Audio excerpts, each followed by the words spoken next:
Mais uma vez, bom dia a todos. Estamos aqui com todos vocês pela manhã, como sempre temos feito, para a meditação da palavra, para a oração, para a determinação, para o clamor, para a súplica, para a oração que temos feito pedindo a Deus vitória. Estamos aí nos 31 dias de determinação de vitórias. Começamos no dia 1º de dezembro e agora estamos aí avançando às vésperas do Natal, né? Hoje, dia 23 de dezembro, o ano está terminando, o ano está acabando. E nós estamos aqui com todos vocês para a reflexão, para a meditação da palavra de Deus. Falávamos ontem a respeito da língua, com o Salmo 34. Se você tem a sua Bíblia aí, você pode abrir a sua Bíblia no Salmo 34.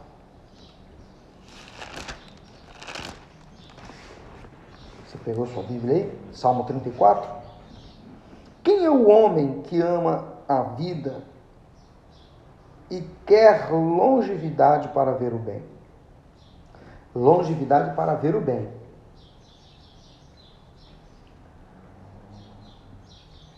Refreia a língua do mal e os lábios de falarem dolosamente. Falávamos ontem a respeito desse assunto que é muito sério, que é muito delicado. É um assunto muito delicado. Pois aquilo que a pessoa falar, ela vai estar plantando. Aquilo que sai da sua boca é uma plantação. Então, o apóstolo Tiago deixa muito claro aqui quando ele diz: sabei estas coisas, meus amados. Presta atenção. Sabei estas coisas, meus amados irmãos. Todo homem, pois, seja pronto para ouvir, tardio para falar, tardio para se irar.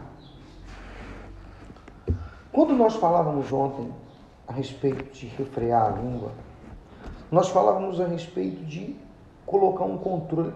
A Bíblia, o apóstolo Paulo ensina, que se a gente coloca um cabresto no animal e domina o animal, por que não colocar freio também na nossa boca? Por que não colocar freio também na nossa língua?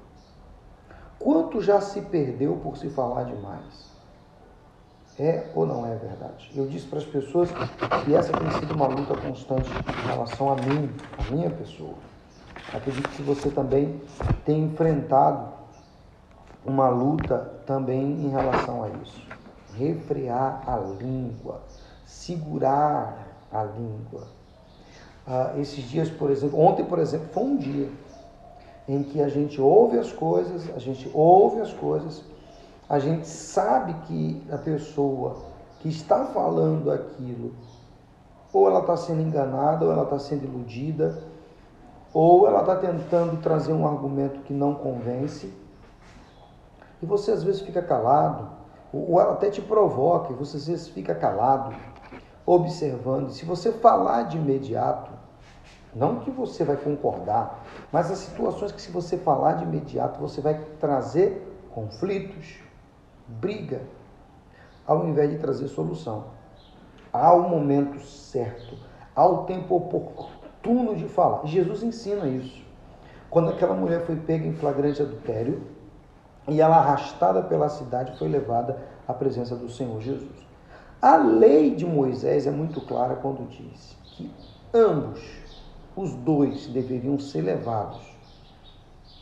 Não só ela, mas os dois deveriam ser levados para fora, os dois. Mas como a sociedade machista, geralmente apontava-se e acusava-se a mulher. E quando chegou diante da multidão, imagina aquela multidão enfurecida, com pedra nas mãos, querendo atirar pedras naquela mulher e questionando o Cristo. A lei de Moisés diz que a mulher que fosse pega em flagrante adultério deveria ser levada para fora da cidade e apedrejada até a morte. Em primeiro instante, se você observar, você vai ver que Jesus manteve-se em silêncio. Em primeiro instante, se você observar aquela passagem sagrada, você vai perceber que o Senhor se manteve quieto. Há controvérsias no que os estudiosos dizem que estava acontecendo naquele momento, porque uns diziam que Jesus estava escrevendo as leis, outros estavam dizendo que Jesus estava escrevendo os pecados das pessoas. Há muita controvérsia em relação a isso. Mas é certo que o Senhor estava ali e fez alguns escritos na areia. Os estudiosos dizem que o mais provável é que Jesus estava escrevendo os mandamentos, a lei de Moisés na areia. E de repente ele olha para a multidão, aí é o que está, aquilo que a gente vem falando, é o momento certo. E diz para a multidão: quem não tem pecado, que atire a primeira pedra. Por isso que os estudiosos dizem que provavelmente ele estava escrevendo a lei de Moisés no chão. Você vê que uma única frase: quem não tem pecado, que atire a primeira pedra. Não houve ali um embate ou um debate. Não. Apenas uma frase bem colocada. E dispersou a multidão. Então, com isso nós aprendemos muito claramente. No testemunho, na conduta, no conduzir do Cristo, que há um momento certo de falar e há um momento de se calar. Quantas e quantas vezes o Senhor Jesus se retirou? Quantas e quantas vezes? Quando ele estava diante de Ponto Pilatos, que Pilatos falou várias vezes com ele, que Herodes falou várias vezes com ele: você é o rei dos judeus, você é aquele que vem dizendo que vai governar Israel. Na maioria das vezes Jesus se manteve em silêncio. Ele disse apenas uma frase: tu dizes. Se o Pai te colocou aí para me julgar, que assim seja. Você compreende agora? Então, quantas e quantas vezes nós observamos aqui a Santa Escritura? E quantas vezes você fala, você já disse, fulano está pagando a língua. É ou não é verdade? E nós temos isso muito claramente na palavra de Deus. Muito claramente, mas muito claramente, mas muito claramente. Saber estas coisas, amados, todo homem, pois, seja pronto para ouvir, tardio para falar, tardio para se irar. Pois as atitudes tomadas sem pensar vão trazer sérias consequências, muitas vezes irreversíveis. Então, as nossas atitudes, o que a gente fala, nós temos que ter ali a atenção. Quando alguém abre a boca e fala alguma coisa, logo você, se você estiver atento, você percebe se ela é vazia, se ela realmente tem conhecimento de causa. Quando a pessoa ela abre a boca e fala, você logo percebe se ela é instruída ou não instruída, se ela tem educação ou se ela não tem educação. Bom, ser instruído e ter educação são duas coisas, às vezes, bem distintas. Quando a pessoa ela abre a boca, você percebe o estresse dela. Outro dia eu estava ouvindo um camarada pregando, um pregador, falando bonito, com aquela preleção muito linda. Provavelmente ele tem curso de oratória, ele falava, e eu disse: cá comigo com os meus botões. E esse camarada, ele está angustiado, ele é vazio. Você percebe quando você observa, quando você está atento, porque ele falava e acabou falando demais, e expondo demais algumas questões, e deu-se para perceber que nem ele acreditava no que ele estava falando. E quantas vezes você não já ouviu isso? Outro dia eu conversava com uma pessoa que dizia para mim: eu fui ao culto e não gostei. Eu não sou criança, não dá para querer me convencer de algo que nem a própria pessoa acredita. Isso é muito sério. E o Evangelho, ele cresce, a pregação do Evangelho, ela desenvolve Não é pura e simplesmente porque alguém está falando do poder de Deus. Não. Porque se teve experiência com Deus. Então, quando se fala do Evangelho, ou se fala do reino de Deus, está se falando daquilo que se tem experiência, daquilo que se tem vivência, daquilo que se tem conhecimento de causa. E isso é muito profundo. Você já ouviu um médico especialista falando de determinado assunto? Quando ele tem propriedade, quando ele tem autoridade para falar daquele assunto, todos param para ouvir aquele médico, porque ele está falando, ou o que sai dele é profundo, tem conhecimento de causa. Ele é especialista naquilo. Assim é a palavra de Deus, assim somos nós. Então, quantos conflitos poderiam ter sido resolvidos dentro de casa, no meio da família? Quantas situações contrárias poderiam ser revertidas simplesmente por se manter em silêncio? É ou não é verdade? Então, ficar calado não é a grande solução. Ele não manda você ficar calado, tá? Ele não manda você ser omisso, tá? Ele manda você ouvir, ele manda você analisar, refletir, porque o que contamina não é o que entra, o que contamina é o que sai. Então, se você quer preservar a sua vida para ver o bem, a palavra é muito clara. O conselho é muito claro. Refreia a língua do mal e os lábios te falarem dolosamente. Então, antes de acusar, antes de condenar, antes de jogar pedra, reflita, analise. Quantas e quantas vezes, na ira, na raiva, a gente tem vontade de falar. É ou não é? De soltar os cachorros. É ou não é? Há momentos que você tem que falar.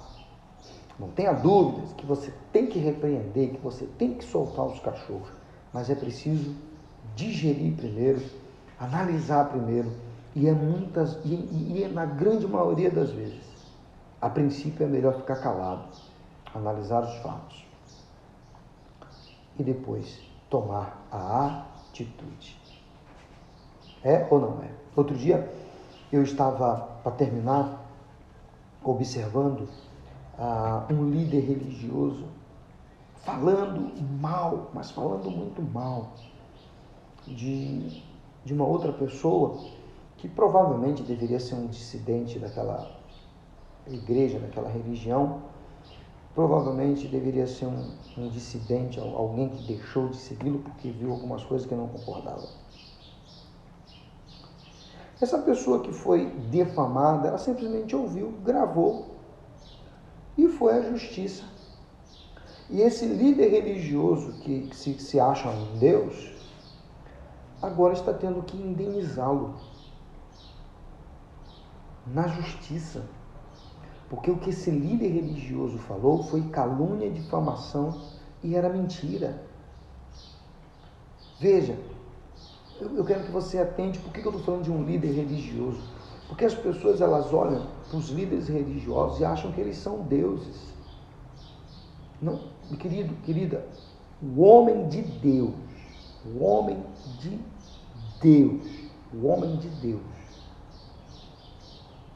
ele não coça a língua para falar quando é para difamação, quando é para maldição, quando é para desgraça. Longe disso. Recebi ordem para abençoar. O homem de Deus tem que advertir. O homem de Deus tem que instruir. O homem de Deus tem que exortar. Sim, tem que exortar. Está errado, ele tem que abrir a boca e dizer que está errado. Quem é que vai abrir a boca e dizer que está errado, senão aqueles que são de Deus? Mas tem que ter autoridade para isso. Não simplesmente difamar por difamar. Não simplesmente criticar por criticar. Não simplesmente com o coração carregado de ódio, carregado de raiva.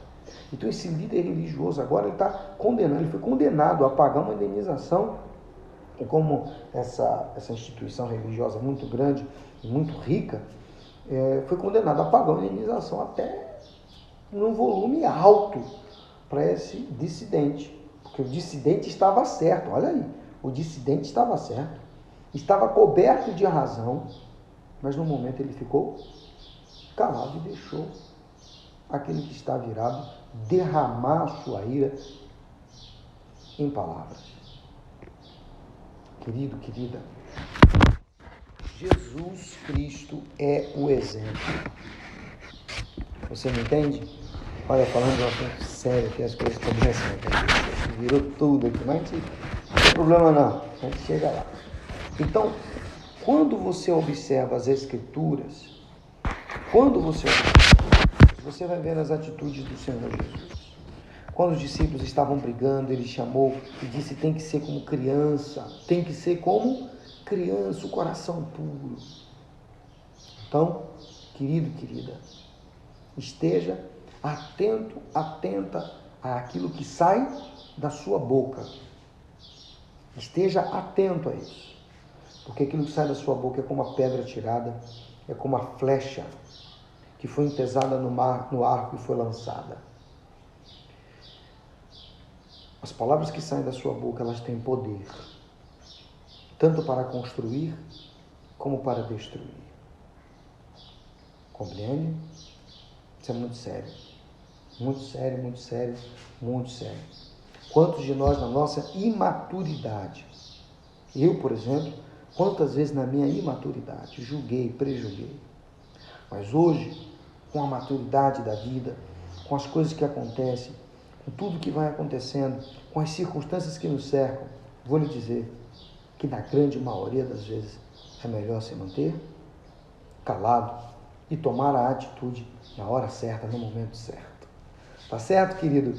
Querida, fica aqui mais uma lição, mais um aprendizado da palavra de Deus. Os olhos do Senhor repousam sobre os justos e os seus ouvidos estão abertos ao seu clamor. Que maravilha! Vamos falar com Deus, vamos clamar a Deus, vamos abrir a nossa boca agora e invocar o nome do Todo-Poderoso. Tá certo? Feche os seus olhos onde você está. Ó meu Deus e meu Pai, em nome de Jesus, eu oro e peço direção para as nossas vidas. Que o Senhor dirija os nossos passos, que o Senhor venha dirigir os nossos caminhos. Nós temos mergulhado na Tua Palavra, dentro desse vídeo simples, dessa coisa singela que temos feito, e o Senhor tem falado, é certo, poderosamente aos nossos corações. E todos os dias estamos aqui, meu Pai, cedo, por volta das 6 da manhã, orando, clamando, determinando, buscando, invocando o Teu nome. Venha a Tua graça, venha o Teu poder, a Tua luz sobre nós. Repreende, meu Pai, as línguas malfazejas, as línguas difamadoras, meu Pai. Repreenda, meu Deus, todo mal, repreenda toda maldição, repreenda toda praga, repreenda toda aflição, repreenda toda angústia, que o espírito do diabo, o espírito do inferno caia por terra e que a luz do teu Espírito, a glória do Senhor esteja sobre nós. Espírito Santo, nós colocamos a direção de tudo em tuas mãos, a direção da nossa vida em tuas mãos. Guia os nossos passos, guia a nossa mente. Senhor, que o nosso dia seja frutífero, que o nosso dia seja produtivo. Estamos chegando ao final do ano, um ano difícil, um ano complicado, um ano de tanta guerra, um ano de tanta luta, meu Deus. Um ano de tantas aflições, um ano de tantas batalhas, um ano, meu Pai, complicado, um ano difícil, um ano de pandemia. O mundo parou nesse ano. E nós estamos aqui buscando a Tua direção, buscando a Tua orientação, buscando a Tua paz, buscando a Tua força. Ilumina-nos e nos dê direção em nome do Pai, do Filho e do Espírito Santo. E quem crê diga amém e graças a Deus. Sexta-feira o jejum, tá? Sexta-feira é Natal. Sei que tem gente aí se preparando para a ceia do Natal, mas faz pela manhã o jejum. Vamos fazer, não vamos quebrar o nosso propósito, não. Jejum forte, de transformação, de quebra de maldição e de libertação. Tá certo? Fica com Deus, um excelente dia. Se você vai estar assistindo o vídeo à tarde ou à noite, que Deus abençoe você. Tá certo? Sexta-feira, o jejum forte. E eu tenho falado para as pessoas, Compartilhe esse vídeo com alguém. Você tem crescido, você está aprendendo. Compartilhe com alguém. Mande o vídeo para alguém. Deus é bom, Deus é fiel, Deus é poderoso, tem alcançado muitas pessoas e muitas pessoas têm sido ajudadas. Vamos ajudar. A internet está cheia de tanta maldade, tanta mentira, tanta falsidade, tanta coisa ruim. Vamos espalhar e semear o que é bom, a palavra de Deus. Tá certo? Eu tenho todos os dias feito isso. Hoje o Salmo 34, vamos amanhã concluir o Salmo 34 para a gente entrar no Salmo 35. Fica na fé, fica com Deus e o Espírito Santo ilumine todos os seus caminhos. Bom dia, boa tarde, boa noite.